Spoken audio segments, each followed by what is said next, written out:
Imagine jets just screaming through the sky, defying gravity at hundreds of miles per hour. Or picture a team free-falling, creating art in the air with, well, pinpoint accuracy. Yeah, these aren't just spectacles you see at air shows. They're really the embodiment of precision, discipline, just unparalleled skill in the U.S. military. Welcome back to another deep dive. We're so glad you're here with us. Yeah, great to be back. We're going to unpack some fascinating insights, incredible stories today. Turn that stack of sources into pure knowledge just for you. And our mission, like always, is to navigate through all the details, connect the dots for you, make sure you walk away feeling really well-informed, maybe even with a surprising fact or two that might, change how you see these aerial masters. Definitely. Now, before we leap into today's topic, just a quick favor if you don't mind. Go ahead. If you're enjoying what you hear, please take just a moment to like, share, and subscribe. It really, really helps us bring more great content and amazing stories directly to you. It makes a huge difference. We appreciate the support. We really do. Okay, so let's get into it. Let's unpack this. Let's do it. Today, we are diving deep into the world of U.S. military air demonstration teams. We got a fantastic collection of materials, articles, news bits, even a Reddit thread, all about these high-flying heroes. Right. Our mission basically is to understand who they are, what they do, and really what makes them so extraordinary. And what's great about digging into these sources is that, we get to move beyond just the thrill of the public shows. Yeah. We can really explore the intense training, the unique sides of each team, and maybe even the why behind it all gives us a much fuller picture. That's a great point. And when we talk about the air demonstration teams, it's actually a very exclusive group we're discussing. Very exclusive. There are only 3 officially sanctioned by the Department of Defense in the entire U.S. military. Just 3. An elite trio. Yeah. You've got the Navy's Blue Angels, the Army's Golden Knights, Right. and the Air Force's Thunderbirds. The big 3.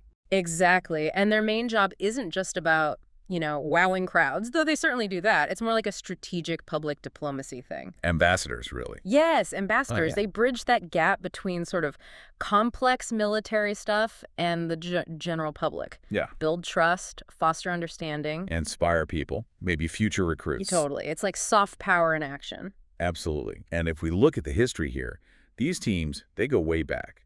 Mostly post-World War II era. Right, I saw that. The Blue Angels, they're the oldest, founded April 1946. A lot of their first pilots actually served in World War II. Wow. Then the Thunderbirds came along in 53. Okay. And the Army's Golden Knights, the parachute team, they were established in 1959. Each one started as a way to, show off the skill and professionalism of their branch. Okay, so despite all being called air demonstration teams, the sources really point out a huge difference in how they operate. Fundamental difference, yeah. When you think Blue Angels, you immediately picture those Navy jets, right? The FA-18EF Super Hornets. Sleek, powerful. Then the Thunderbirds, Air Force, they fly the F-16 Fighting Falcons, another icon. But the Army's Golden Knights, totally different. They're an elite parachute unit. Free-fall experts. It's amazing how distinct their approaches are. So what does that difference actually mean for the kinds of feats we see them perform? Is it just speed versus, precision jumps, or is there more to it? That's a really good question, because all 3 teams, no matter if they're in a jet or jumping out of a plane, they perform these high-intensity maneuvers and stunts that require just unbelievable training and skill. Off the charts skill. Seriously. For the jet teams, the Blues and the Thunderbirds, it means pulling off incredibly difficult maneuvers under high G-force. That's that intense gravitational pull, right? Pushes the body to its limit. Exactly. And they're flying these jets between 500 and 700 miles per hour. Sometimes, get this, only 18 inches apart. 18 inches. At that speed, that's hard to even comprehend. I know. I can barely parallel park my car 18 inches from the curb, let alone a multi-million-dollar jet at nearly the speed of sound. Right. They regularly fly near 700 miles per hour, which is just under Mach 1, the speed of sound. Our sources mention they have occasionally broken the sound barrier, but they're not allowed to do that at air shows. Safety concerns, sonic booms over crowds, probably not a good idea. No, definitely not. And the parachute teams, like the Golden Knights, they're also doing high-pressure stuff, just vertically. Different medium, same intensity. Yeah. As they jump and free fall, the team forms these intricate geometric shapes in midair. They often use smoke canisters attached to them, makes it easier for people on the ground to see the patterns. It's like aerial choreography. Totally. And they are so good. Members of the Golden Knights team have broken, wait for it, 384 world records in international parachute and skydiving competitions. Wow, 384. Yep.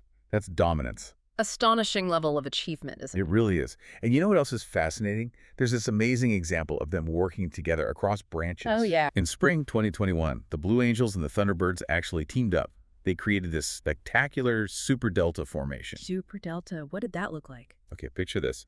6 Blue Angels FA-18s flying in their signature triangle formation, and then 3 Thunderbird F-16s flanking them on each side, all flying together. Whoa. That sounds incredibly complex. It was, especially because these two teams, they only fly together very occasionally. So it demanded huge amounts of training, coordination, cooperation, not just between the teams, but across the Navy and Air Force too. Just to pull off that one visual, Yep. amazing. And these teams, they don't just push the boundaries of flight, they break other kinds of barriers too. How so? Well, think about Lieutenant Colonel Nicole Malachowski. Back in 2005, she became the very first female pilot to fly in any U.S. military air demonstration team. She was a pilot with Thunderbirds. That's a huge milestone, paving the way. Absolutely, a real barrier breaker. Now, speaking of incredible skill and specialized units, let's shift focus a bit. Let's talk about another remarkable Navy team that maybe doesn't get quite the same spotlight as the Blue Angels. Okay. The Leapfrogs, the Navy's own parachute demonstration team. Ah, the Leapfrogs. Right. SEALs and others, isn't it? Exactly. They actually started pretty informally back in 1969, just some Navy SEALs and underwater demolition team guys volunteering at weekend air shows. Huh. Didn't know that. Yeah, then they got officially commissioned in 1974. Today, the Leapfrogs are made up of active duty Navy SEALs, Special Warfare Combatant Craft crewmen, the SWCC guys who drive the fast boats, Navy divers, EOD techs, the bomb disposal experts, and aircrew survival equipment men. A real mix of special operations talent. Which immediately makes you think about the kind of person it takes to get onto that team. Yeah, The caliber must be incredibly high. Oh, absolutely. The path to becoming a Leapfrog is, well, unbelievably challenging. First step, you have to become a Navy SEAL Special Operator or a SWCC crewman. Which is already notoriously difficult. Exactly. That pipeline can take up to 63 weeks. And get this statistic, 80%, 80 of those who even start that training don't make it through. 80% failure rate, wow. Yeah. And after you make it into the special warfare community, then you need to complete a military freefall course. You need actual real-world operational experience. Right. And then you can apply for the Leapfrogs, which involves interviews, screenings, the whole deal. So it's the elite of the elite, essentially. Pretty much. They often call them silent professionals. They take things like teamwork, discipline, honor, professionalism, and mix it with raw courage, commitment, strength, precision. Sounds intense. It is. And the team itself is small. Recently expanded from just 10 members to 12. That included adding the first ever dedicated Navy diver position to the team. 12 people for the whole country's demonstrations. Yep. And each member commits to a 3-year tour with the Leapfrogs. After that, they go back to their regular operational duties in the Navy. That dedication definitely shows up in their performances, doesn't it? It has to. They travel like crazy April through December. You'll see them at air shows, sure, but also Major League football games, baseball, soccer. X Games too, I read. Yeah. Schools, community events, Navy weeks. Basically, they'll consider almost any event with a big crowd. Why? Because their mission isn't just jumping, it's education and recruitment. Connecting with the public. Exactly. So when they perform, they usually jump from about 12,500 feet. Pretty high up. Yeah. In free fall, they hit around 120 miles per hour typically, but they can actually adjust their body position to reach speeds up to 180 miles per hour. Whoa, controlling their speed like that in free fall. Incredible control. They pop their chutes around 5,000 feet, and then the canopy work begins. Dangerous maneuvers, forming shapes, using colored smoke. And they fly the flag too, right? The Star-Spangled Banner. Yep, often display the flag midair. They're especially known for really complicated canopy formation skydiving maneuvers that's sometimes called canopy relative work, or CRW. Stacking canopies on top of each other, things like that. Exactly, requires immense skill and trust. It really is amazing to see. And there was that one jump, wasn't there? Into Central Park. That sounds incredible. Oh yeah, that was August 2021. First time ever a parachute team jumped into Central Park in New York City. No kidding. Central Park. Yep. Jumped from a C-130 Hercules plane at 8,000 feet. The reports all highlighted their pinpoint accuracy on landing, right in the middle of the city. That must have been an incredible sight. And feeling for the jumpers. Definitely. One of the jumpers, Special Warfare Operator First Class George Monteveride, a SEAL, he said it was amazing being a part of the team that did it for the first time ever. You can imagine. He said, "No one has ever gotten to jump in here. I'm baffled at the opportunity." And he added it was awesome seeing the community giving us support. That connection is key for them, isn't it? Absolutely. Beyond the jumps, they really pride themselves on getting hands-on with the audience afterwards. They make time to interact, answer questions. Break down that barrier. Right. One member said they don't want to be seen as some untouchable entity. They want people to see they're not much different from them, just highly trained sailors. It's all about education and recruitment. Makes sense. And here's a fun little anecdote from the sources. Jim Woods, he's retired Navy now, volunteers with the Leapfrogs, been jumping over 37 years. Wow. He actually said he didn't even like jumping until he had about 200 jumps. 200 jumps before he liked it. How do you even get started then? Well, his first job in the Navy was managing high-altitude oxygen equipment. So part of the job was learning how to use a parachute, just in case. Talk about learning on the job and sticking with it. That's dedication. Yeah. Or maybe just stubbornness. Either way, impressive. Maybe a bit of both. Okay, now here's something really interesting, a detail that might surprise you, especially if you know anything about civilian skydiving. Okay, I'm intrigued. When you watch a military parachute team, like the Leapfrogs, pack their parachutes, you might notice they do it differently than sports skydivers. Ah, the packing method. Yes, this is actually quite insightful. It tells you a lot about the military's approach to training and safety. How so? Well, the military, Leapfrogs included, often uses a technique called flat packing, or sometimes stack packing. It looks quite different from what's called PRO packing, which is what most civilian skydivers use. Okay, flat packing versus PRO packing. Why the difference? It comes down to training and safety checks. Flat packing is specifically taught in the military because it allows each stage of the packing process to be easily checked by an instructor. Makes sense for training environments. Exactly. Yeah. Makes potential hazards like dangerous line twists or if someone accidentally stepped through the lines, step-throughs or line overs, Yeah. really obvious even from a distance. An instructor can spot it immediately. Safety is paramount, especially with student canopies. So it's inherently safer for learning. Or at least easier to verify safety during the packing process.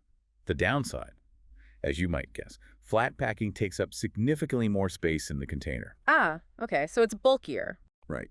The Navy typically uses a parachute system called the MT2XX, and the main canopy is packed using this flat roll method. It ensures consistency, safety, meticulousness, core principles in high-stakes military operations. It's less about speed or compactness, more about verifiable safety at every step. That's a fantastic aha moment. The packing method itself reflects a whole philosophy. Precisely. Wow, okay, what a deep dive this has been into the world of these elite military aerial demonstration teams. It really covers a lot of ground, doesn't it? Or sky, I suppose. Yeah.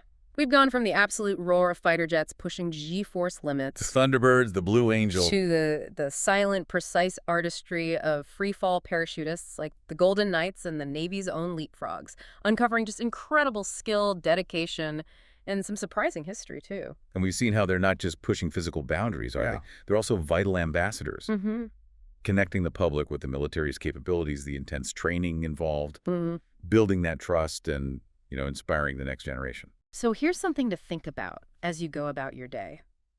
Consider the immense precision, the teamwork, that unwavering trust, not just required to perform these incredible feats for thousands of people. Which is already mind-blowing. Right. But also the trust and dedication needed just to build and maintain these teams. Yeah. To keep them operating at that peak level year after year.